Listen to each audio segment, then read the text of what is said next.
23শে June Bangladesh Awami লীগের ৭৭তম প্রতিষ্ঠাবার্ষিকী। এজন্য দেশের ৬টি জেলায় সেনাবাহিনী মোতায়েন করা হয়েছে। স্বরাষ্ট্রমন্ত্রী সালাউদ্দিন আহমেদ বলছেন, আওয়ামী লীগ নামে কোনো সংগঠন নাই, অথচ তিনি ৬টি জেলায় সেনাবাহিনী মোতায়েন করছেন এবং সারা দেশ জুড়ে পুলিশের বিশেষ সতর্কবার্তা দিয়েছেন।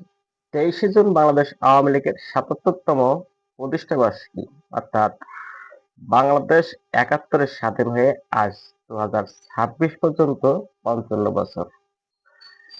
আর ৭৭তম অর্থাৎ বাংলাদেশ স্বাধীন হওয়ার আরো ২০-২২ বছর আগে বাংলাদেশ আওয়ামী লীগ প্রতিষ্ঠিত হয়েছে।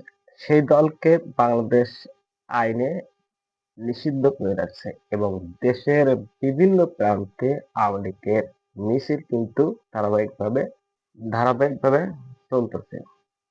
এই ভয়ভীতিতে স্বরাষ্ট্রমন্ত্রী সালাউদ্দিন আহমেদ দেশের ৬টি স্থানে মানে ৬টি জেলায় সেনাবাহিনী মোতায়েন করেছেন। অথচ তিনি বলছেন যে বাংলাদেশ আওয়ামী লীগ নামে কোনো সংগঠন নাই এবং সারা দেশে পুলিশের বিশেষ সতর্ক অবস্থার কথা বলেছেন।